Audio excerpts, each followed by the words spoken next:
Bienvenue sur Top Invest, la chaîne des tops d'investissement. Ici, on parle essentiellement d'entreprises de qualité. Est-ce que nous avons une opportunité d'investissement en date d'aujourd'hui sur Bouygues? C'est la question à laquelle on va essayer de répondre en se basant sur les états financiers de la compagnie. Ce qui veut dire que si vous voulez investir avec conviction, lisez vos rapports financiers avant toute décision d'achat ou bien de vente. D'accord? C'est très important. Donc, la première chose qu'on fait ici, on regarde la stabilité ou la croissance des revenus. On a des revenus à peu près stables. Donc, j'aimerais bien préciser ceci. Actuellement, l'entreprise est en processus d'acquisition de Equans. Donc, ça pourrait changer beaucoup de choses d'ici la seconde moitié de l'année 2022. Donc, en date d'aujourd'hui, ça prend uniquement en considération les activités actuelles de l'entreprise, donc dans le BTP, les télécoms, les médias. Donc, ça n'a pas encore pris en considération l'acquisition d'Equans, donc le revenu va sans doute changer parce que je pense au niveau d'Equans, ça doit être quelque chose comme 7 milliards de revenus en supplément ou quelque chose comme ça. Mais dans tous les cas de figure, pour le revenu de l'entreprise, je vais utiliser 40 milliards de revenus, juste pour avoir un chiffre rond, d'accord? 40 milliards de revenus, c'est ce que je vais utiliser. Actuellement, je sais qu'on a 38 milliards. D'accord? Donc, si on prend en considération les différentes acquisitions, la croissance également, donc on va se limiter à 40 milliards, ça ne change pas grand-chose. Donc, j'aime bien ce que je vois ici, c'est un checkmark par rapport à la stabilité des revenus. C'est une compagnie mature, d'accord? C'est un conglomérat. Et ce qui me dérange dans un conglomérat, généralement, c'est parce que c'est plusieurs activités dans une seule boîte. Et le plus important dans ce genre de domaine-là, c'est la location du capital. C'est-à-dire que la capacité du management à pouvoir allouer le capital vers des unités plus productives. Donc, ça peut être redistribuer les dividendes ou bien faire des acquisitions comme avec Equans ou bien vendre une partie de l'entreprise. Donc, il faut vraiment que le management soit de qualité quand vous avez un conglomérat. D'accord? Donc, ici, j'aime bien ce que je vois. La stabilité, c'est correct. Donc, c'est un checkmark. Au niveau de la marge brute ici, on recherche la stabilité ou la croissance. On a une stabilité des marges brutes. Donc, on aime ce qu'on voit ici, c'est un checkmark.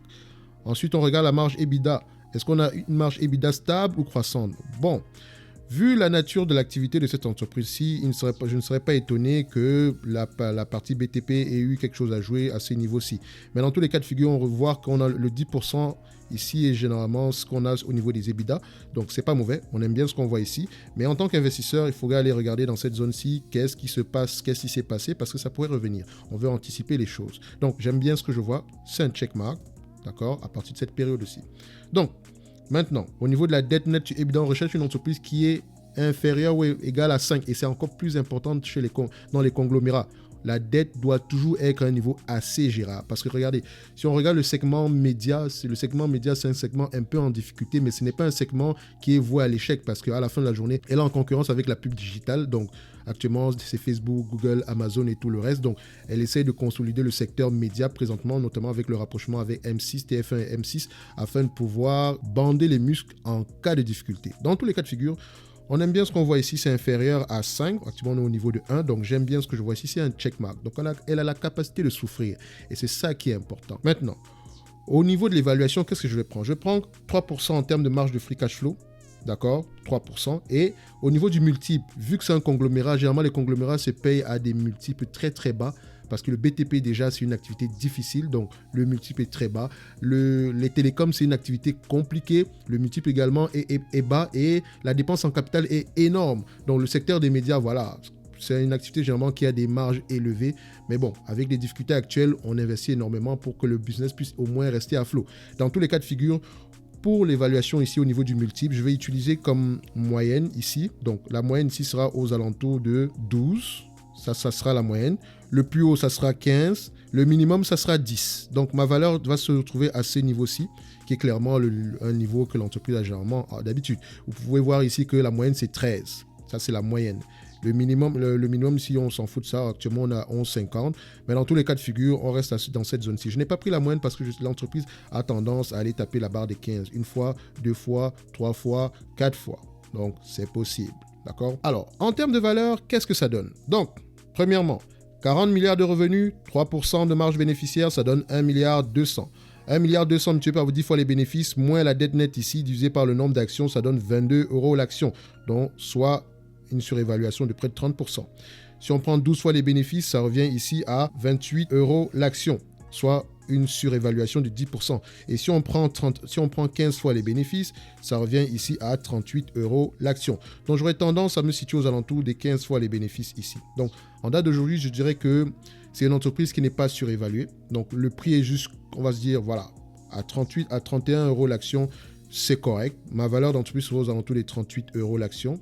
D'accord? Donc, c'est une valeur d'entreprise qu'on va devoir réévaluer quand l'acquisition d'Equans sera effective, afin de pouvoir voir à peu près quel sera l'impact positif ou négatif sur l'activité. Je pense qu'il y aura plutôt un impact positif, mais la valeur pourrait changer à ce moment-là.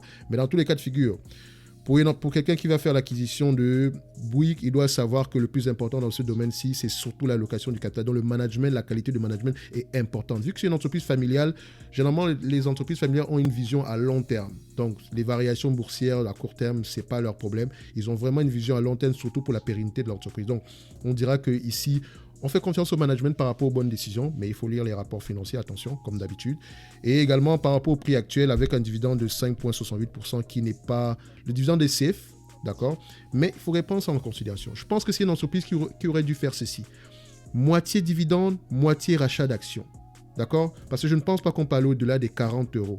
Donc, en achetant l'entreprise en date d'aujourd'hui, si je la garde pendant 5 ans et que, disons, 40 € se réalise, je n'aurai pas plus de 10% de rendement en réalité. Ce qui n'est pas mauvais. Mais si l'entreprise reste à ce niveau-ci pendant, disons, 10 ans, mon rendement également sera inférieur. Donc, aux alentours, ça sera moins de 10%. Donc, c'est très important que le management puisse faire les deux, rachat d'actions ainsi que paiement du dividende. Mais bon, sachant également que c'est une compagnie familiale, donc là, ils ont également énormément de billes au sein de l'entreprise. Donc, sans doute, le dividende les arrange. Donc, c'est quelque chose à prendre en considération. Personnellement, si j'avais acheté cette entreprise, si j'avais à acheter cette entreprise, 25 €, ce serait mon prix. C'est mon prix à moi, d'accord? C'est ça mon prix à moi. La valeur est aux alentours de 38 €, mais mon prix serait aux alentours de 25 €. Donc, est-ce que ce genre d'entreprise m'intéresse? Non, personnellement, je ne suis pas quelqu'un qui regarde le dividende. Je suis en phase d'accumulation présentement, donc je recherche généralement une entreprise qui verse peut-être un dividende, mais qui a également un rendement pour les actionnaires. Donc, c'est-à-dire que si vous prenez le free cash flow divisé par la valeur d'entreprise, ça vous donne un rendement à peu près de 10%. Donc, c'est ce que je préfère. Et après, avec également un certain niveau de croissance. Donc, c'est une belle entreprise qui est bien gérée. D'accord, il n'y a presque pas de dette et qui a la capacité de faire énormément d'acquisitions dans le futur. Dans tous les cas de figure, le prix actuel n'est pas mauvais, mais ne vous attendez pas à des rendements, voilà, waouh, sur les 5 prochaines années. Mais voilà, ça pourrait être un bon revenu stable, un complément de revenu aux alentours de 6%, 7%. Mais idéalement, j'aimerais faire l'acquisition de cette compagnie aux alentours des 25 € l'action. Donc, c'est ce que je pourrais dire ici par rapport à Bouygues. C'est une belle entreprise. Ça pourrait représenter une opportunité d'investissement. Et c'est la raison pour laquelle je vais la mettre dans le segment Top Action. Mais voilà, lisez vos rapports financiers afin d'investir avec conviction. D'accord? Et essayez d'anticiper ce qui pourrait mal se passer dans cette compagnie-ci. C'est votre rôle. Donc, on se donne rendez-vous à la prochaine vidéo. Et d'ici là, portez-vous bien. Merci.